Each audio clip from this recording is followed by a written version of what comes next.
Hey everybody, this is Get Jesse. Today patch 2.10 came out, and I'm actually downloading that right now. So I've got the patch notes pulled up, and I'll be talking about that during this commentary.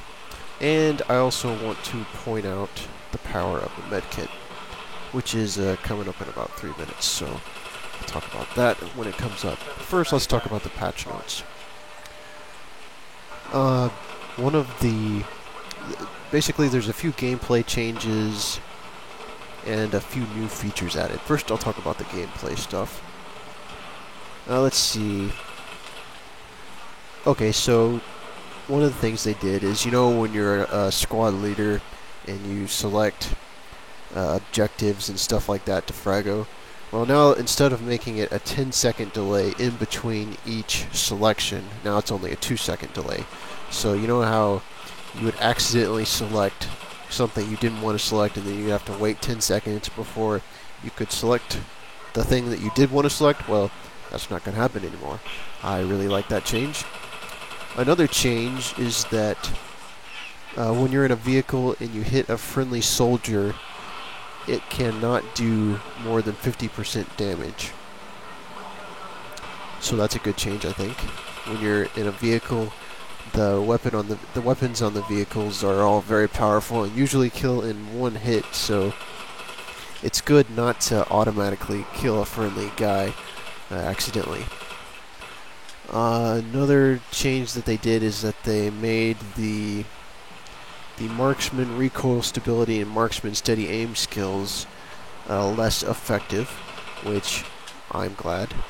I think sometimes snipers can get out of hand in this game, and anything to make sniping require more skill to use, that's a good idea in my book. Let's see, another thing they did is that they improved the effectiveness of the first aid kit and medical kit skills, self-heal speed, and heal recharge rate. I'm not too sure about that. Honestly, I thought it was okay as is, but I use those skills, so I'm okay with it. So if they want to improve it, that's fine with me. Increase the effectiveness of improved smoke screen rate skill for vehicles in the vehicle skill tree. I like that change. I think barely anyone uses the vehicle skill tree, so anything to help out that skill tree is probably a good idea. And let's see. The last change that was really a gameplay change is the one that I dislike the most, which is slightly widened knife swing arc. While we're talking about it, on the gameplay footage, here's a good example of why the medical kit is a great, powerful tool. If you noticed, I just died, and then that guy who killed me turned around and went somewhere else. Then I got revived by my buddy with a medical kit, and I shot that guy in the back. So the medical kit is really, it's a required piece of equipment that almost everybody needs. There's only a few exceptions when you don't carry a medical kit, like if you're a repair guy, for example. Anyway, the last gameplay change was the slightly widened knife swing arc, and I don't particularly agree with that change just because I thought the knife was already overpowered, so I don't really like that change. Whenever I play first-person shooters, I really don't like the trend of having one-hit kills with melee weapons, and it's not always a one-hit kill in MAG right now, but it's pretty darn close to it. I think knives shouldn't do 100 damage. I think they should do like 50 or 75 damage or something like that. Make it require a good solid 2 hits to kill someone. Because I think in a game with guns, the game should be based around guns. You shouldn't, shoot a guy in the stomach 3 times and then he just comes up and knifes you in the face. That never really sat well with me. But anyway, those are all the gameplay changes in patch 2.10 or 2.10, whatever you want to call it. They also added a few feature changes, and one thing that I noticed that really caught my eye was this new feature called the multi-queue. And the reason it catches my eye is because I posted in the official mag forums, I posted this idea on those forums. So I'm kind of wondering if they got it from my post, if they got the idea from my post. Because I do remember listening to one of the Mag Zipper podcasts that they said they do check the forum, they do read the forum, so kind of wondering, did they get that idea from my post? And you can go look at the Mag forums. You can just search for Get Jesse, and I don't remember exactly what the title of the post was, but it's probably easy enough to find because I don't have that many posts on the forum. But anyway, they removed directives, so there's no more 50% directive XP bonus, but with the new multi-queue feature, now you can enter into multiple game type queues at the same time, and the more queues you enter, the more XP bonus you get. And this is a really good feature that I'm really glad is here.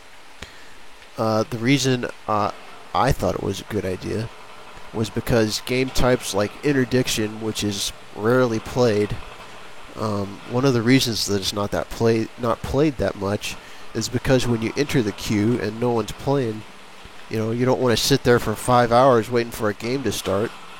So if there was a way to automatically enter into that queue without being committed to playing only that game type, it solves a lot of problems.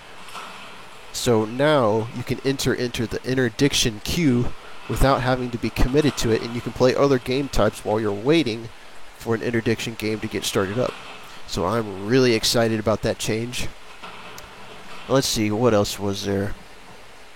They added a new feature to take screenshots, which it's kind of, you have to go to the PlayStation menu. You hit the PlayStation button on your controller and it opens up the PlayStation menu. You have to go to that menu to take screenshots, so you can't really take an action screenshot with it, but I guess if there's a big battle scene going on or something like that, or a bug, you can take pictures of those. Actually, that'd probably be really handy to show bugs. Let's see. That's pretty much it. I mean, there's some more stuff that I didn't cover, but another thing that they did was they increased the CP that you get per experience points. 1.5 CP for every experience point, so that's good. I like that change. I've personally been buying things kind of slowly from the armory. Another thing they did was that they reduced the cost of the medical kit from 800 CP to 500 CP. I really like that change. That'll help out new players a bunch. And anything we can do to help out new players is a good idea for me. Is a good idea from my point of view, because Mag needs all the players it can get. So anyway, that's that. So let's go back to the gameplay. It's almost over, so... Oh, and look at that fail there. I barely managed to kill that guy, but had to reload, so I switched to my pistol and killed him. So, anyway, the gameplay you've been watching here, it's just basically a typical domination match, I'd say. One of the main things that I pointed out earlier was that medical kit. I thought it was a great example of why the medical kit is a powerful piece of equipment, because you can revive people quickly and have a bunch of dead guys pop up as people that can kill the enemy real quickly, and it can quickly turn a bad situation into a good situation. So anyway, the video's over, so that means I'm out of here.